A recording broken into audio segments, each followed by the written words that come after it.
I always get asked what tools my guests use to build their businesses. What CRM is that? What camera are they using? How do they track their sales? So I did the work for you.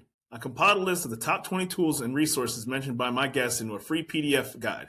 It's the exact tech stack building seven-figure businesses use right now. You can grab it for free. Download the Guest Black Book at go.tronpodcast.com. Stop guessing and start building. Link in the show notes. Listeners of the T.R.O.N podcast, this is your host, Rashad Woods. I have a very special guest today, and I want to thank him for his service as a senior officer in the U.S. Army.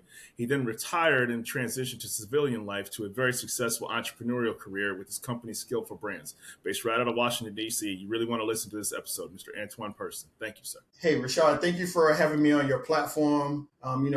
I'm really thankful for that. I know it's not easy to run a podcast and then also provide the value that you provide to your audience. So again, I just want to thank you for having me. I appreciate that. And I think that people think that sometimes this could be just like a headphone and then you have to try to find a fill in the gaps. But no, it's a lot more work than that. And I'm fortunate enough to talk to very talented and appreciative guests such as yourself. And so I'm honored for this welcoming environment. Can you tell us about your background? Because, first of all, the fact that you served in the military, thank you. And then you have a very successful entrepreneurial career as well, too. Can you dive into your history and your background? So my journey kind of started before entrepreneurship. A lot of people know me, for being an entrepreneur. But I spent 22 years in the Army leading different organizations. And then when I transitioned out of uniform, I brought a lot of those principles and skills with me to, the entrepreneurship journey. Those skills kind of shape how I build businesses and what I do with Skillful Brands today. So right now, my focus is to help entrepreneurs eliminate any of their complexities that come with starting and operating a successful business. Because I kind of know what that looks like. I know what it feels like to be stuck, not, knowing which way to turn in your business. I know how it feels to wear all of the hats in your business. And then really just trying to try a process to, see if it works. The shift for me into entrepreneurship is when I realized that being busy doesn't translate into actually building a business. Hustling, but you really might not have a structure to actually make your business go. So, I developed Skillful Brands and a product called Skillful Advisor, whereas an accelerator to help entrepreneurs, get going in their business. I think the old saying is don't confuse a habit for hard work, right? So and that applies, you especially are disciplined because obviously when it comes to the military, that's a different level of discipline that only a few percentage of people will be able to understand. But I do love the statement where you say, you can feel overwhelmed or people can feel like they need to conquer all things at once. And really what it boils down to is almost like I always use the example of White Castle. White Castle was the first fast food chain in America. And the reason they've lasted so long is because they never tried to be McDonald's. They never tried to be the Happy Meal. They knew exactly where their position was in the market. And so they've never been swallowed or really, knocked out of the ballpark, so to speak, because they always stayed in their respective lane and they knew what they were and they were successful in their particular avenue. So right. Oftentimes I have to imagine you get entrepreneurs that are like, I want to do this, I want to do this, I want to do this. It's like, you're losing focus of what you're doing. Yeah, but I will say this, just like many other entrepreneurs that are just starting out, right? For me, I had a full-time job. I had the responsibility of being a husband and a father. And then I was trying to, at the time, run a part-time business. But I quickly realized that the part-time business involvement really had a full-time requirement. So that changed. And I realized that most entrepreneurs don't fail because they got the wrong idea. They fail because the business that they're building doesn't have the proper structure. And they don't have the proper guidance and mentorship to actually, run a successful business. And, because if you didn't come from generational wealth, you have to really try to figure it out on your own. And oftentimes you don't have that friend or that mentor that you could tap on the shoulder and say, listen, kind of guide me through this. It's really falling flat on your face, being frustrated, those lonely nights by yourself, waiting until the kids fall asleep, right? And then missing a baseball game and all the little nuances that would involve to get this off the ground because you have to work when nobody's looking. People only see the finished product, but they don't realize the sweat and tears that involve to get to that point. Right. Right. I mean, in the sweat and tears, but it also can create burnout, confusion. Mm-hmm. Your business can kind of fall apart. So that's Mm-hmm. why I kind of harp on, creating a definitely a framework for your business. And I use a term, the three S's, which is structure, systems, and strategy. So structure, having the right mindset, having the systems. I consider systems is the acronym, say your time, yourself, time, energy, money, and then having a strategy, working on the right part of your business at the right time. There's a lot of gurus out there that have different courses, and you might see it, and it may be for your business, but not at this current moment. It may be, in phase 2 or 3 of your business versus phase 1. So, a lot of people look at the shiny object that this guru is teaching. You also, if you look at your framework and develop a framework, you might realize that this portion of this course should happen further down the road. And that's important too, right? So let's talk specifically about Skillful Brands. What stage do you typically get entrepreneurs at? Is it after they've established their LLC? Is it after they've hit roadblocks? Or is it when they first want to actually get to be an entrepreneur and they say, listen, I'm having an idea, and I'd like to bring it from thought to conception. Hey, so this is what I would say. So Skillful Brands, under our product Skillful Advisor, really has 3 phases that we focus on. And I use the term phases because, I brought that from the military. We plan all of our operations in phases. So phase 1 is really the proof and validation of your business. So they're really for new entrepreneurs that are just getting started. Then I have a phase 2, which is build and optimize. They're a little more advanced than the new solopreneur turning into an entrepreneur. And then I have phase 3, which is growth and expand.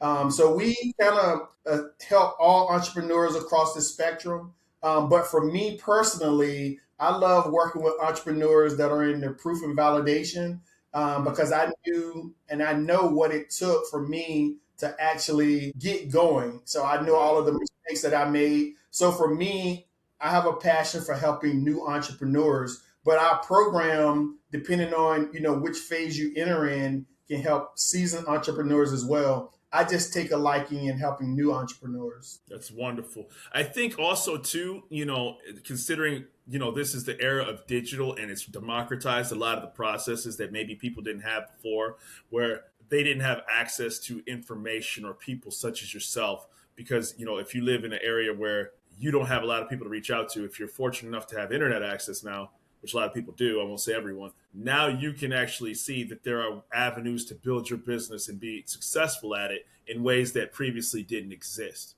Do you have people that are remote? Yeah, so the individuals in the program are across the country, so they are remote. And, in the proof of principle phase and validation, that's one of the main things that we talk about as far as mindset. Trying to get the new entrepreneur to understand that, one, you can't do it all on your own. You need to, maybe hire a VA, which is another thing that I would like to talk about. And then Absolutely. also a mentor. So that mentor is a person that can help you out. It helped my business out when I was getting started because it was someone that I could reach out to if I had a question. It was someone that could almost like hold my hand to make sure that I was doing it correctly. And that gave me the confidence to know, like, okay, this is the right way. There's so many businesses that fail because they fail to get started. Yes. But a lot of companies fail to get started because they're scared. They don't know what to do. So having that mentor, and then I will also share about, hiring VAs or hiring individuals that can help you run your business. So we talk about the process of how we source VAs and then also how we utilize them. So, I shared that one of the mistakes that I made when I first started hiring VAs is I hired one generalist VA. And I had that person doing almost all of the tasks. So they were admin, they were editing videos, they were creating videos, they were doing social media posts. And what I quickly realized is that probably was not the right way to be effective with the help that I was hiring. I should have looked more at hiring VAs that had a zone of excellence. So someone that specialized in admin, someone that specialized in editing videos, and then Yes. that will be their focus and specialty versus hiring one person to try to do everything, which, jack of all trades, master of none is the concept that, you would get in that in that thing.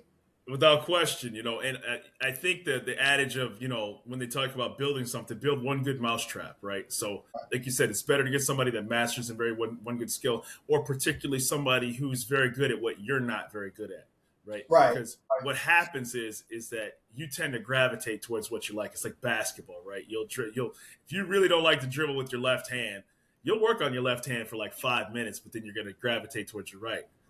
Right. You have to work That's, on all that's those definitely things. Huh? I said that's definitely correct. Yeah, it's a tough one because you certainly have to have somebody who's going to complement the dirty little things that you don't like to do. It's even like a podcast, right? Like interviewing, but then I'm a terrible social media person, right? You better Right. get somebody who's really very well at social media in order to actually get your message out, because otherwise it's all for naught. Right.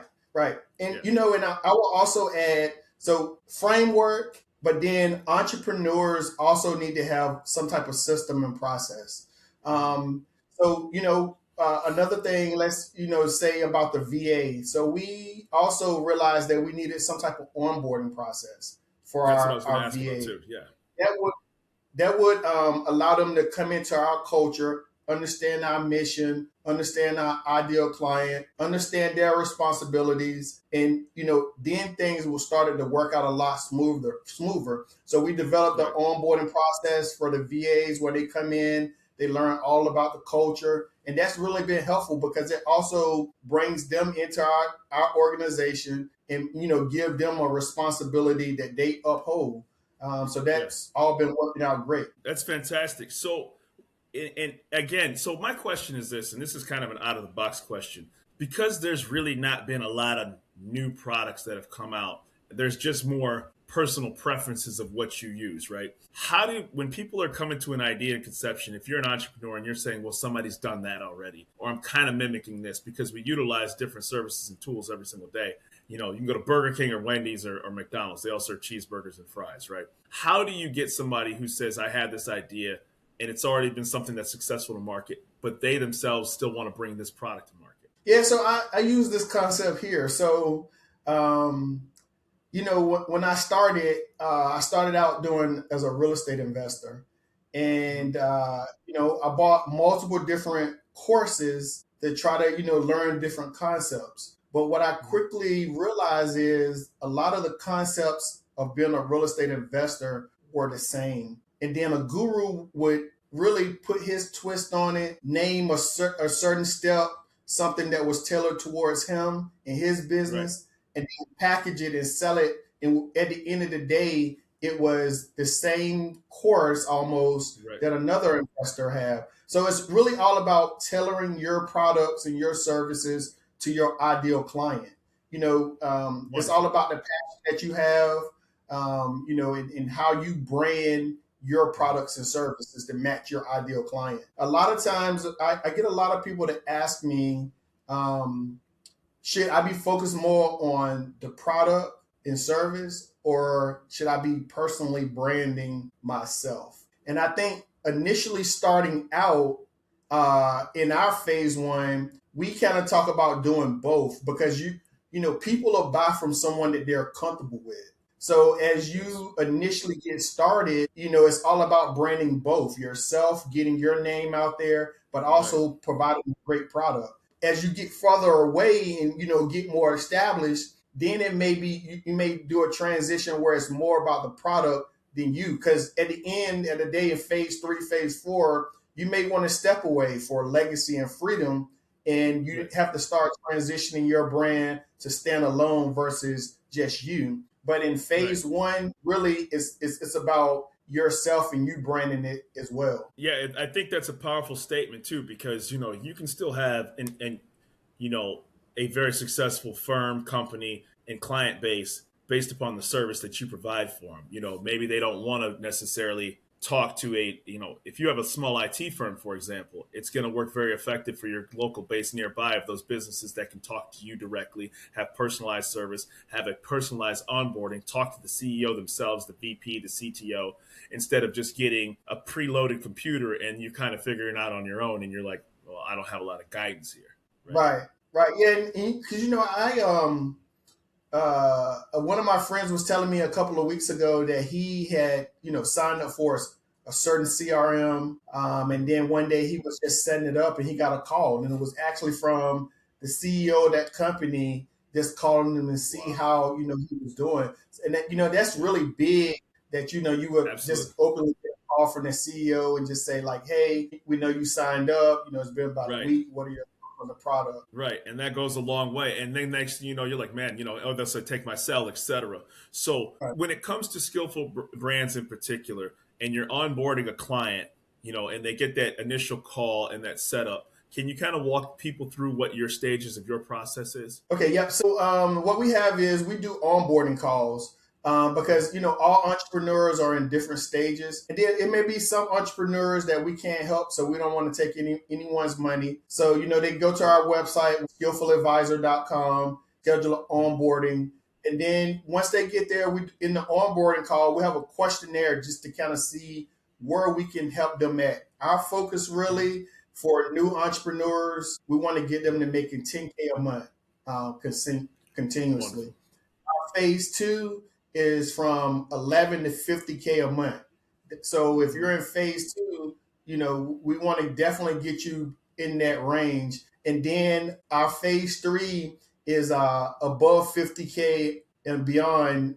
That's kind of like our three phases. So we kind of see where you kind of fit. And then, once you decide if you want to join us or not, we onboard you and get you into our group where you get to network with other entrepreneurs that are in our program. And we do weekly meetings there every week, one meeting every week. Plus, Right. you get personalized time with myself where we go over your plan, give you homework and things like that. Are there particular industries that people would gravitate towards your service with? And I say that respectfully, right? Because there may be better fits for them and you in particular, when it comes to what they offer as a potential entrepreneur. Yes, and, that's really a funny question that you asked that because someone else I was speaking to last week, and what I was sharing with them is in the fundamentals of what we teach, it's all industries because all industries need this base foundation to be productive. You may still need an industry coach, but the Right. concepts that we're teaching you, mindset, structure, foundation, Right. business credit, processes and systems. All businesses need that to actually, scale. So Right. for us, it doesn't matter the industry. We just want to make sure that you have a strong foundation. And the reality about it is that I think oftentimes people look at whether it's an Instagram post or a YouTube post, and there are a lot of people out there that will swear up and down they can improve your business, and if you do your research, you can get really burned because you'll find out that just like anything else, what attracts people is flashiness, right? What attracts them is what Right. they can eat, what they're playing in between their YouTube videos. And I'm not saying some of those people aren't credible; some of them very are. But it's important for people to do their homework and their research, and you've done a very masterful job about that. Oh, when you came out of the army and you were transitioning to civilian life, what was that time frame like when you first transitioned to either a corporate or a traditional career, and then decided to become an entrepreneur? So I actually started my first business in 2007. So I was still in the military, but it was like a part time, gig. So Right. during my career, I started and sold multiple businesses. So when I did Oh, wow. transition from the military, I kind of already knew that I wanted to be an entrepreneur coach because I would have a lot of people that will be coming to me for advice, and I just took a liking to that. So it was kind of easy for me. I know some people when they get out, they struggle to try to find what they want to do, and if their career set in the military didn't match to something that they wanted to do in the corporate sector, it may be a little challenge. But for me, I mean, I knew I wanted to be an entrepreneur and I knew I wanted to help entrepreneurs start and scale their business. That's The amazing. military does have for entrepreneurship, and then also other tracks as well. They have when you're transitioning out of any of the services, they have different tracks to help you. So they do have a program called Boots to Business, where you go through where it teaches you how to be an entrepreneur as well. But I will share based on one of the comments that you said about there is a lot of coaches out there. Some are good or some are not. I think for me, I've paid for training in the past, and I've taken a little bit from all of the coaches that I've had. So I've taken some of the negatives and be like, hey, I want to make sure that my program does not do that. And then I've taken a lot of the good stuff with it as well.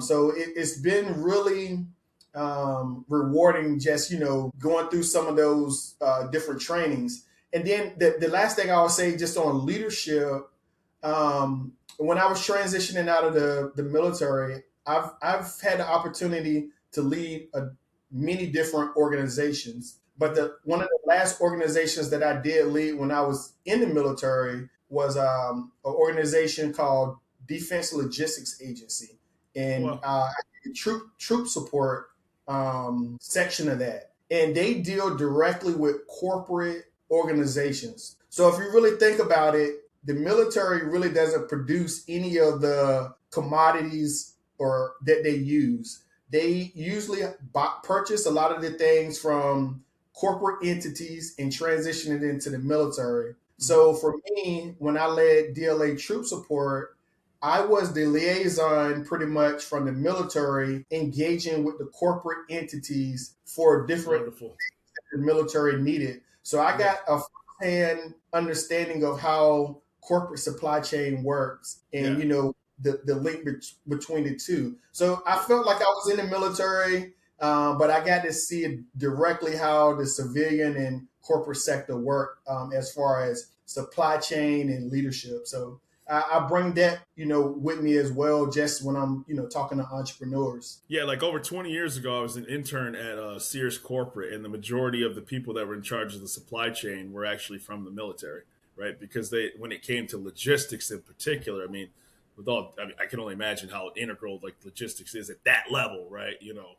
Right. It's one thing to make sure you put dog food on shelves. It's another thing to supply troops, overseas and the complexities that involve with ports and navigating through different countries and things of that nature and getting things on boats. I've heard how challenging that is, but I can only imagine it, and that's why they need that high level of expertise. Definitely, military supply chain.